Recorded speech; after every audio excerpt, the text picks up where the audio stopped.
Right now, when it comes to Apple, give me a sense. How do you view their decision to scrap their plans to create a self-driving car? Some people kind of see it as, hey, this could have been the innovation that people have been looking for many years and possibly a culture-shifting product that Apple hasn't had in many years. And then others, it sounds like Jim Cramer, think that they just need to focus on AI and that headset, and that's where the real growth is. Where do you land?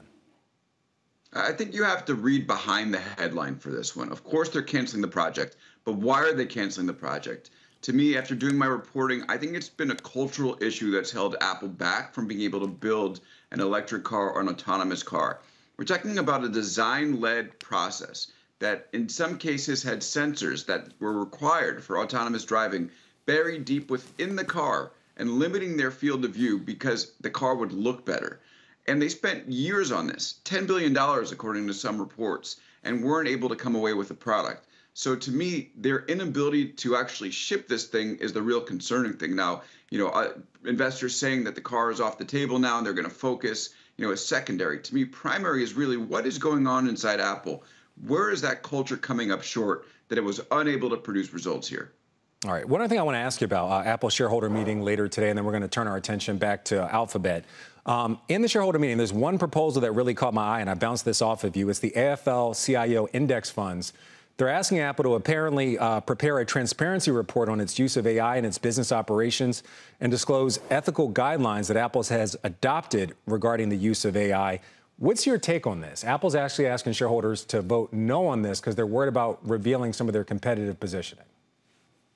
Yeah, I think it's an important ask from the AFL-CIO. We're going to start to see even more scandals around these AI generation tools because they spend so much time acting on their own, forming their own opinions. And I think without transparency, it's going to be tough for users to trust these companies. And of course, if you're a company like Apple, trust is really, the core thing that you're selling alongside, obviously, functional devices. So I think this is an important ask. I think we should see more companies come forward and be more transparent about the way that this stuff works.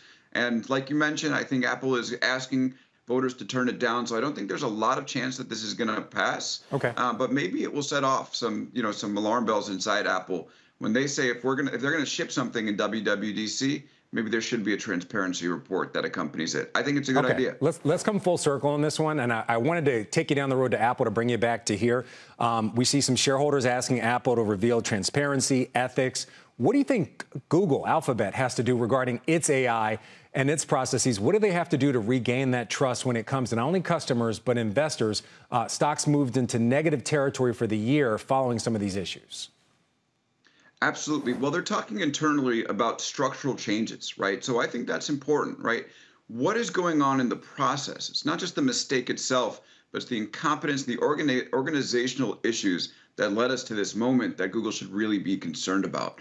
So I do think that they have to figure out a better process. And really, the best way to speak to investors, to speak to customers and users and employees is to ship some products that they can be proud of. Now, we know they have the model Gemini and Gemini 1.5 that's supposed to be on par with GPT-4, which is the model from OpenAI. So they really have to show that, and when the products come out, that this model is good. And these mistakes that they've made in the recent past have really done a disservice to Google in terms of its opportunity and ability to show us that it has the product chops to put it alongside the OpenAIs, for instance, and really factor in this AI battle.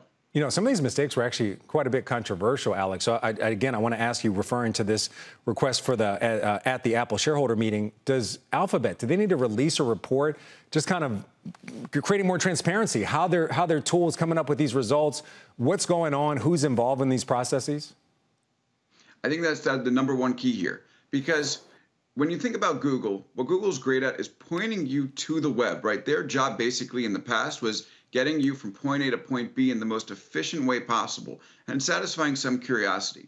But right now what they're doing is ingesting the whole web, right, with conversational AI bots, or when it comes to generating images, and they're actually putting that information out themselves. So whereas before, you didn't really see this happen with search because you didn't need the transparency. All the action was happening on the web itself. Now the action is happening within the AI. So if Google could get away with not telling us exactly how the algorithm works or why some sites were favored over others in the past, It needs to tell us now. It's crucial, it's important, and I think it's a core component to its ability to succeed going forward is to maintain trust with people by being super transparent about how this stuff works. And they came up short over this past week, and I think that Okay. might be one of the changes we see moving forward.